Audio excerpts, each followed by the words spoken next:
మిత్రులారా, ప్రపంచం మిమ్మల్ని పనికిరాని వారని ముద్ర వేసినప్పుడు, అందరూ మిమ్మల్ని చూసి నవ్వినప్పుడు మీకు తోడుగా నిలిచేది ఎవరు?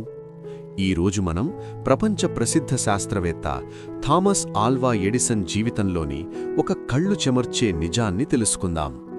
ఒకరోజు థామస్ ఎడిసన్ స్కూల్ నుండి ఇంటికి వస్తూ తన టీచర్ ఇచ్చిన ఒక ఉత్తరాన్ని తన తల్లికిచ్చాడు. అమ్మా, మా టీచర్ ఈ లెటర్ ఇచ్చి నీకే ఇవ్వమని చెప్పారు అన్నాడు. ఆ తల్లి ఆ ఉత్తరాన్ని చదివింది. ఆమె కళ్లలో నీళ్లు తిరిగాయి. అది చూసిన ఎడిసన్, అమ్మా, అందులో ఏముంది, ఎందుకు ఏడుస్తున్నావు అని అడిగాడు. ఆమె కళ్ళు తుడుచుకుని బిగ్గరగా ఇలా చదివింది, అమ్మా, మీ అబ్బాయి చాలా తెలివైనవాడు, ఒక మేధావి, అంటే జీనియస్. మా స్కూల్ చాలా చిన్నది. ఆయన స్థాయికి తగ్గట్టుగా పాఠాలు చెప్పేంత గొప్ప టీచర్లు మా దగ్గర లేరు. కాబట్టి దయచేసి మీరే ఆయనకు ఇంట్లో పాఠాలు నేర్పండి. ఆ రోజు నుండి తల్లి దగ్గరే పాఠాలు నేర్చుకుంటూ ఎడిసన్ ఎంతో కష్టపడి గొప్ప శాస్త్రవేత్తగా ఎదిగారు. ఎన్నో ఏళ్ల తర్వాత ఆయన తల్లి చనిపోయింది.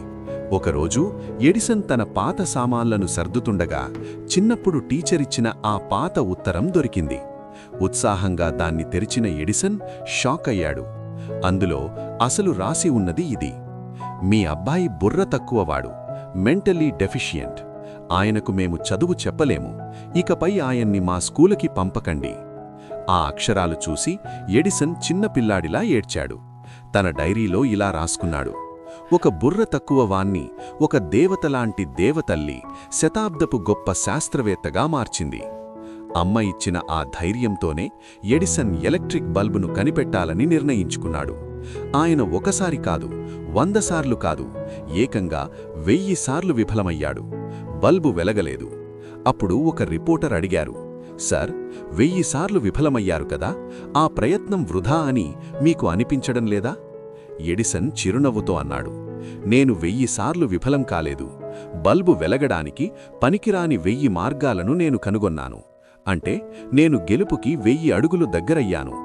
చివరికి 1001వ ప్రయత్నంలో ఆయన గెలిచాడు, ప్రపంచానికి వెలుగునిచ్చాడు. ముగింపు.